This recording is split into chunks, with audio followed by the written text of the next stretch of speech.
एक संत थे। वे भगवान राम को मानते थे। कहते हैं, यदि भगवान से निकट आना है तो उनसे कोई रिश्ता जोड़ लो। जहां जीवन में कमी है वही ठाकुर जी को बैठा दो, वे जरूर उस संबंध को निभाएंगे। इसी तरह संत भी भगवान राम को अपना शिष्य मानते थे। और शिष्य पुत्र के समान होता है, इसलिए माता सीता को पुत्र वधू के रूप में देखते थे। उनका नियम था, रोज मंदिर जाते और अपनी पहनी माला भगवान को पहनाते थे। पर उनकी ये बात मंदिर के लोगों को अच्छी नहीं लगती थी।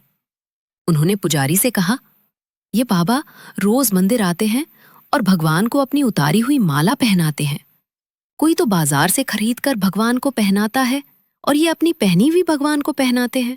पुजारी जी को सबने भड़काया कि बाबा की माला आज भगवान को मत पहनाना। अब जैसे ही बाबा मंदिर आए और पुजारी जी को माला उतार कर दी, तो आज पुजारी जी ने माला भगवान को पहनाने से इनकार कर दिया और कहा, यदि आपको माला पहनानी है तो बाजार से नई माला लेकर आए, ये पहनी हुई माला ठाकुर जी को नहीं पहनाएंगे। वे बाजार गए और नई माला लेकर आए। आज संत मन में बड़े उदास थे। अब जैसे ही पुजारी जी ने वो नई माला भगवान श्री राम को पहनाई, तुरंत वो माला टूटकर नीचे गिर गई।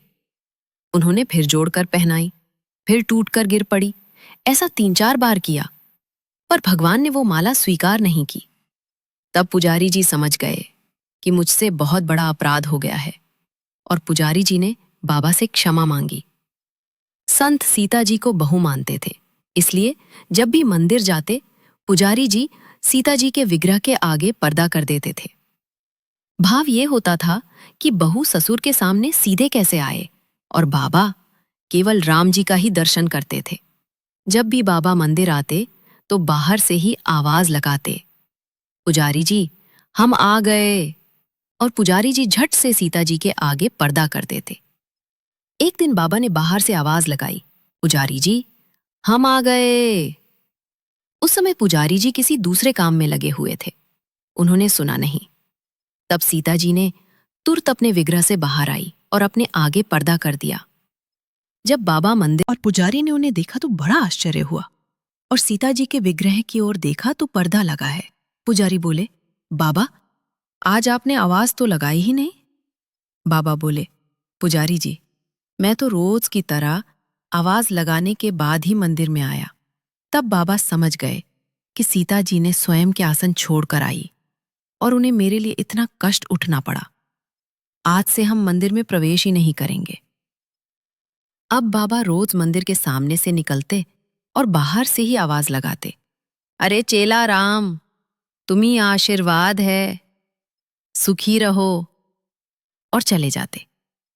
सच है, भक्त का भाव ठाकुर जी रखते हैं और उसे निभाते भी है। चलो मन वृंदावन की ओर, प्रेम का रस जहाँ छलके है, कृष्ण नाम से भोर।